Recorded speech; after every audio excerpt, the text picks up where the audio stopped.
Cockroach जनता पार्टीचं दिल्ली आंदोलन याच्याकडे सैनिक समाज पार्टीच्या सिटीजनचं लक्ष आहे आणि महाराष्ट्रातील तमाम क्वालिफाईड इंजिनियर लोकांचं सुद्धा लक्ष आहे.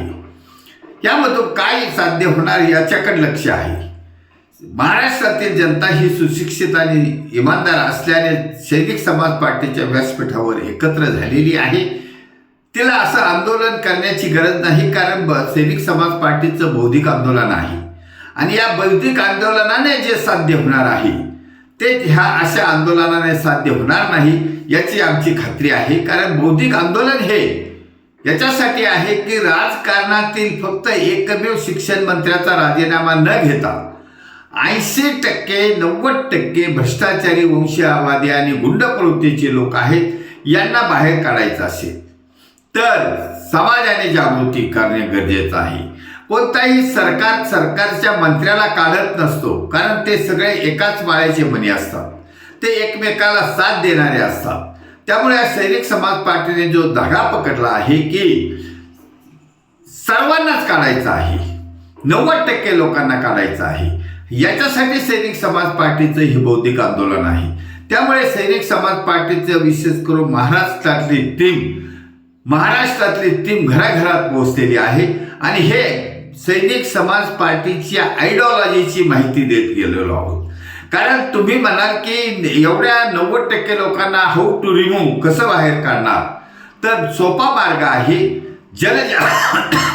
जनजागृती करून 90% जनता सैनिक समाज पार्टीबरोबर जोडत चालली आहे आणि हीच जनता सैनिक समाज पार्टीच्या आव्हानाला साथ देणार आहे. कारण या सैनिक समाज पार्टीचे उमेदवार हे अल्प खर्चात निवडून द्या असं आवाहन केलं आहे आणि जनतेने मान्य केलं आहे. अल्प खर्चात सज्जन माणसाला निवडून द्यायचं आहे, जेणेकरून हे 90% भ्रष्टाचारी वंशवादी आणि गुंड प्रवृत्तीचे समाप्त होतील. आता याच्यावर काही लोकांचं प्रतिक्रिया येते की 65% गुन्हेगारी प्रवृत्तीचे आहेत. मग उर्वरित आमचं म्हणणं आहे 90%, फक्त 65% गुन्हेगारी आणि उर्वरित वंशवादी आहेत, भ्रष्टाचारी प्रवृत्तीचे आहेत, म्हणून आमचा आकडा हा 90%चा आहे. त्यामुळे यांना रिमूव्ह करणं म्हणजे अल्प खर्चात निवडणूक लढवणे. अल्प खर्चात निवडणूक लढवल्याशिवाय हे काळ्या पैशाचा बेहिशोबी मालमत्तेचा वापर करून वशिलेबाजी करून किंवा बिनविरोध निवडून आणण्याचा पायंडा रचून निवडून येतात, हे बंद करणार आहे, समाज बंद करणार आहे. म्हणून आंदोलन न करता हे बौद्धिक आंदोलन आहे आणि ह्या बौद्धिक आंदोलनामुळे आम समाजाला डिस्टर्ब होत नाही आणि कायदा सुव्यवस्थेचा भंग होत नाही.